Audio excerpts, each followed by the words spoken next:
खौफनाक सौदा जहां रूह अपनी कीमत मांगती है।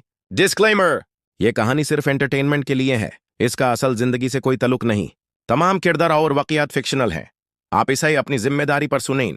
जिंदगी में कुछ फैसले सिर्फ एक दफा होते हैं, लेकिन कुछ फैसले कभी कभी मौत तक साथ छोड़ते हैं।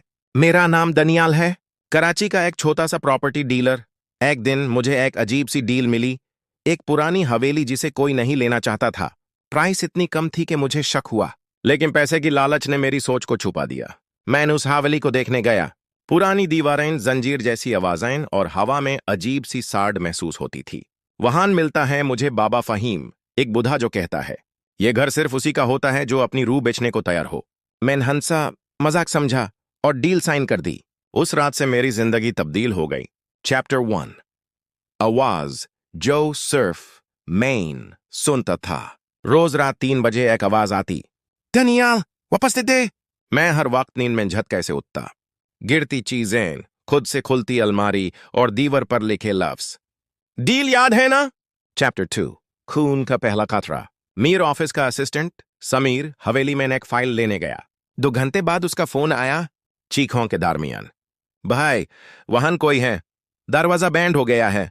उसी रात उसकी लाश मिली, आंखों में दार और हाथ में वही डील का कागज। चैप्टर 3। बाबा की वापसी। मैं वापस गया बाबा फहीम के पास। उसने कहा, जब तुमने साइन किया, तुमने एक रॉ की आजादी ली।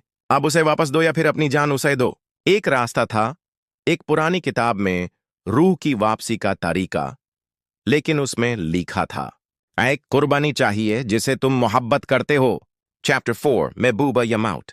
मेरी फियांसे अरीबा मेरी जिंदगी की सबसे इंपॉर्टेंट शख्सियत, लेकिन रूह ने उसे चूज किया। एक रात जब हम डिनर पर थे, कैंडल बुझी और आवाज आई, उसे दे दो वरना तुम दोनों जाओ गए।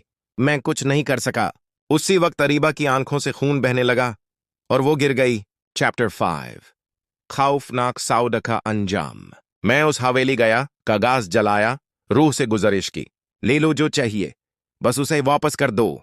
लेकिन अब तय हो चुकी थी। रूह ने कहा, जब सौदा होता है तो कीमत सिर्फ पैसा नहीं होती, कभी कभी जिंदगी भी। आज भी मैं जिंदा हूं, लेकिन हर रात उसी आवाज से उठता हूं, दनियाल अगला कौन होगा? अगर यह कहानी आपको पसंद आई हो तो लाइक जरूर करें, कमेंट में अपना रिएक्शन लिखें और चैनल को सब्सक्राइब करना मत भूलिएगा। ऐसी और खौफनाक कहानियों के लिए बेल आइकॉन दबाएं ताकि आपको हर नई वीडियो का अपडेट तुरंत मिले। अगली कहानी में फिर मिलते हैं, लेकिन शायद किसी और रूह के साथ।